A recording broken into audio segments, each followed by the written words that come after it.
সকাল বন্ধুরা, নতুন একটা দিনে নতুন সকালে আপনাদের সকলকে স্বাগত জানাই আমার বঙ্গমা চ্যানেলে। আজ তো শুক্রবার, সকাল থেকে একটা দক্ষ যজ্ঞ শেষ করলাম। আজ ওর বাবার ছিল মর্নিং ডিউটি, যথারীতি সকালবেলা উঠে ও টিফিন করে দিই, কিন্তু আজ কে জানে কী হলো, ঘুম দিয়ে উঠতেই পারিনি। 1 ঘন্টা লেটে উঠেছি, তাই 1 ঘন্টা মানে 2 ঘন্টার কাজ 1 ঘন্টায় করতে হচ্ছে। বুঝতে পারছো কত তাড়া। তারপরে আবার যে কাজের দিদি, সে আজকে আসেনি, তো সেই সব কাজ সেরে জামা কাপড় কেচে স্নান করে এবার যাব রান্নাঘরে। চলো তাহলে আজকের দিনটাকে এখান থেকে দারুণভাবে শুরু করি।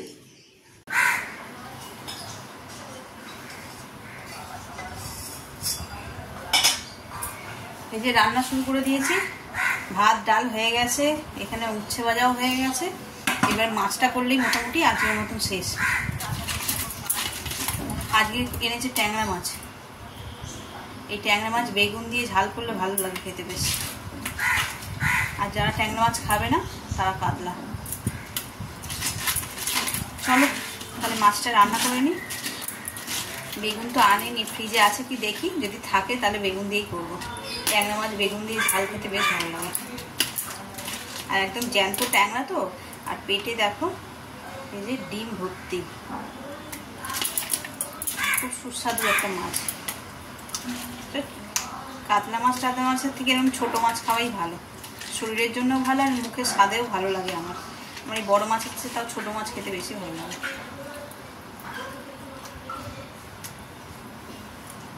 চলো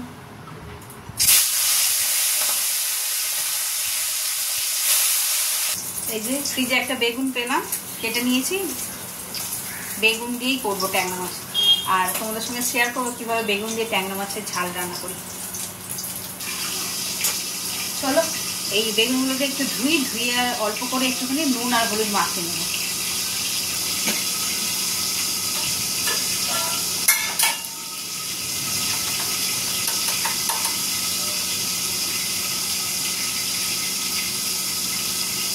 বাইরে আজকে আবার ঝাঁঝা করে রোদ্দুর উঠেছে। জামা কাপড় তো কেটেছি, কিন্তু ছাদে যাবো যে মেলতে, যা রোদ্দুর, আর ইচ্ছা করছে না। সবে মাথায় শ্যাম্পু করে ভালো করে স্নান টান করে আর রান্নাঘরে ঢুকেছে, আর ইচ্ছা করে ছাদে যেতে। দেখি আজকে একটা ফাঁকিবাজি করবো, ব্যালকানিতেই মেলে দেওয়ার চেষ্টা করবো। এই যে বলছিলাম নাইটিগুলো রোদে দেবো, শাড়ি কেচেছি, এই দেখো সব এখানেই রোদে দিয়ে দিয়েছি, এখানেই শুকিয়ে যাবে।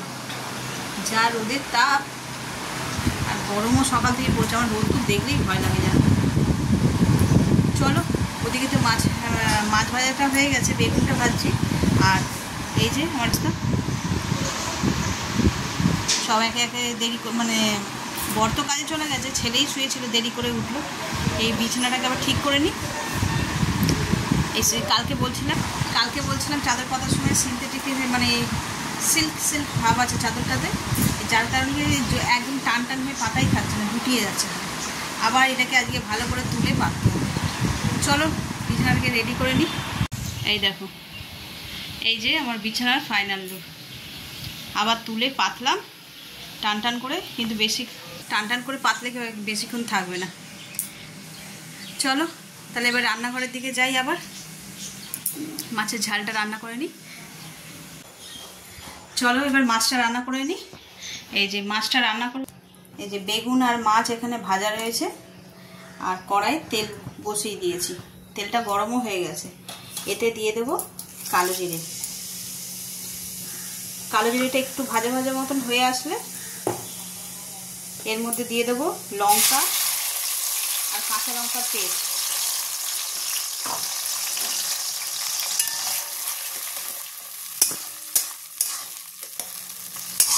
দিয়ে মশলাটাকে ভালো করে কষিয়ে নেব। দেখো মশলাটা কষিয়ে নিয়েছি ভালো করে। এবার এতে দিয়ে দেবো হলুদ আর দেবো নুন, দিয়ে আবার ভালো করে মশলাটাকে কষিয়ে নেব। কষাতে দেখবে তেল ছেড়েছে, তখন জল দিয়ে দেবো।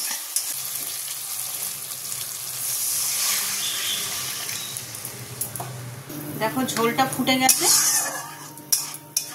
এবার আমি এতে মাছগুলো দিয়ে দেবো। মাছ আর বেগুন একসঙ্গে দিয়ে দেবো।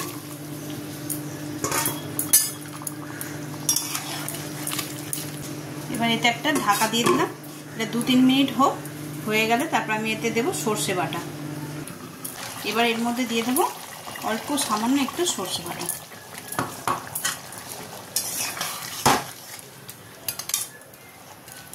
সর্ষে বাটা দিয়ে একদমই বেশিক্ষণ রাখবো না, একটু ফুটে গেলেই আমি ধনেপাতা দিয়ে নামিয়ে নেব।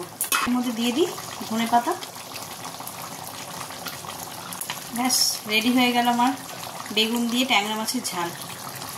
ওদিকে তো রান্নাঘরের কাজ সব মোটামুটি হয়ে গেছে, রান্নাবান্না হয়ে গেছে, এবারে রান্নাঘরটা গোছাতে লাগবে। তো সেই কোন সকালে উঠেছি, খিদে পেয়ে গেছে, তাই ভাবলাম আগে ব্রেকফাস্টটা করে নিয়ে তারপরে রান্নাঘরটা গোছালেই হয়ে যাবে, আর কোনো সেরকম কাজ নেই।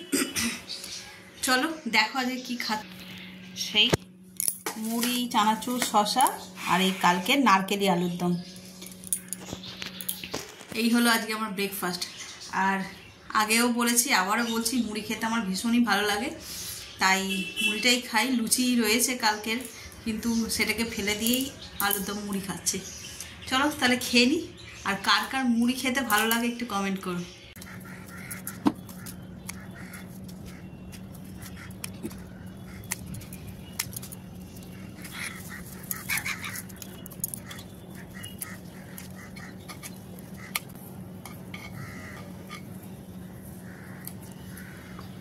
এই যে চন্দ্রমল্লিকা গাছগুলোকে ছেটে দিলাম,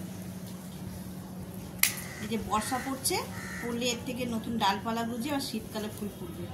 আর যে পুরোনো গাছগুলো রেখে দিই তাহলে ফুল অত ফুটবে না। চন্দ্রমল্লিকা ডালিয়াগুলো আছে, ওইগুলো এখন থেকে প্রিপারেশন নিতে হবে, মাটিগুলোকে তৈরি করতে হবে, দিলে তাহলে শীতকালে ভালো ফুল হবে। এত গাছপালা তো একদিনে হয় না, একটু একটু করে করতে হয়। বর্ষা নামার আগে যদি এইগুলো করে দিতে পারি তাহলে বর্ষাতে ভালো গ্রোথ হবে গাছগুলো।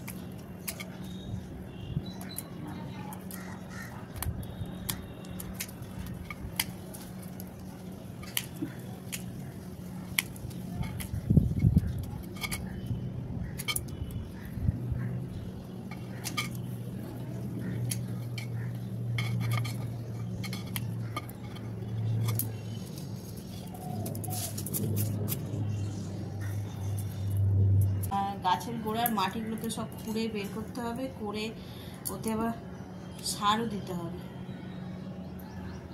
সব কিছু দিয়ে অনেক খাটনি আছে, নইলে গাছে ফুল ফোটানো যাবে না। এই যে গরমকালে দেখো গাছটা একবার ছেড়ে দিয়েছিলাম, আবার ঝাগা হয়ে বেরিয়েছে, এই যে ফুলের কুঁড়িতে পুরো ভরে আছে, দেখতে পাচ্ছ, কিন্তু ফুল ফুটছে না।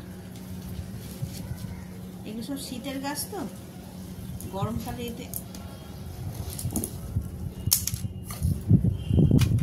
শীতের গাছে গরমে ফুল ফোটানো খুব মুশকিল। আমরাই গরমে টিকতে পারছি না, আর এরা এই খোলা ছাদের মধ্যে তেতে পুরো একাকার হয়ে যায়।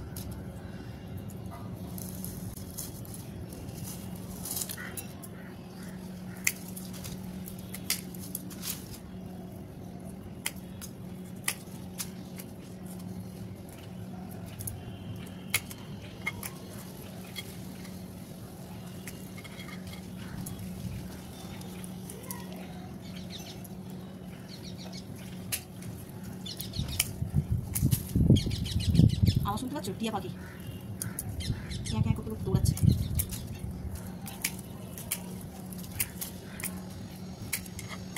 একটু আগে দুপুরবেলা এত মেঘলা হয়েছিল, ভাবলাম যে কি না কি বৃষ্টি হবে, আকাশ পরিষ্কার হয়ে গেছে।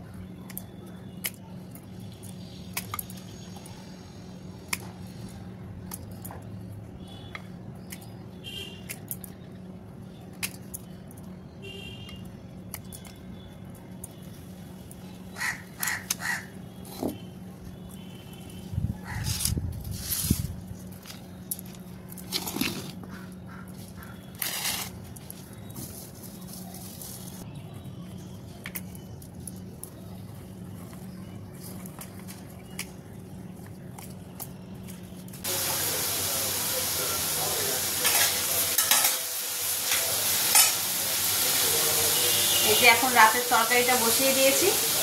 আর আজকে একটা কাণ্ড হয়েছে, গেছিলাম ছাদে গাছের পরিচর্যা করার জন্য। সেখানে এত বড় বড় জোক ছিল, বের করেছি টপ থেকে, খেয়াল করিনি, আর আমার শাড়ির মধ্যে আটকে গেছে। এসে তাড়াহুড়ো করে শাড়ি ঠাড়ি চেঞ্জ করে আবার গা ধুয়েছি, ধুয়ে তারপরে আবার এত ভয় লেগে গেছে। ছোটোবেলায় জোকগুলোর অভিজ্ঞতা আমার খুব বাজে। আমাদের বাপের বাড়িতে একটু গ্রামাঞ্চল মতন ছিল, তো ওই বর্ষাকালে মানে আদারের বাদারে ঘরের উঠোনের চতুর্দিকে এখন জোক থাকতো। আর তখন ছোট ছিলাম, রাস্তা বা মাঠে জলায় খেলছি, পায়ের মধ্যে আটকে যেত। তা তখন তো অত গুরুত্ব দিতাম না, ছোট ছিলাম। এখন বড় হয়ে গেছি, এসে ঘরে দেখছি যে শাড়িতে আটকে আছে। তাড়াতাড়ি করে কটা ছিল, কি আটকেছে বলে আমি আবার শাড়িটাকে ছেড়ে ফেলুন তাড়াতাড়ি। ওইগুলো খুব বাজে জিনিস, আটকে গেলে গায়ে একদম রক্ত চুষে খেয়ে নেয়।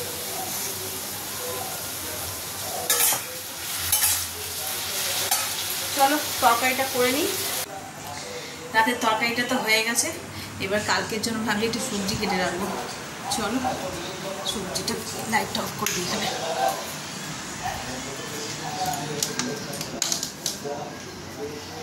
কি করেছিস রে? যেটা পড়ছিস সেটাই বের কর, পুরো বিছানা এরকম করে কেউ ভর্তি করে রাখে? কাল তো শনিবার, নিরামিষ রান্না হবে, তাই একটু চিচিঙ্গে আনিয়েছি। এই চিচিঙ্গেগুলোকে এখন কেটে রাখি, তাহলে কালকে রান্না করতে সুবিধা হবে। এতগুলো চিচিঙ্গে তো কালকে কেটে রান্না করতে অনেক সময় নষ্ট হয়ে যায়।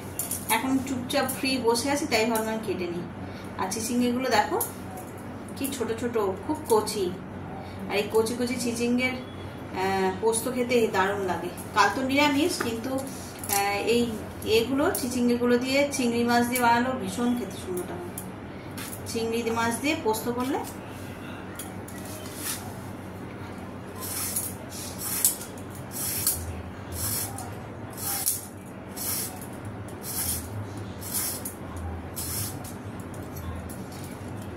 আর এই খোসাগুলো ছাড়ানোর পরে হাতের মধ্যে এমন একটা আঠার প্রলেপ লেগে যায়, মনে হবে যেন ফেবিকুইকের কেউ হাতে আটকে দিলে যেরকম হয়ে যায় তেমন হয়ে যায় পুরো। আবার এগুলোকে লেবু দিয়ে পরিষ্কার করতে হবে, তবে উঠবে।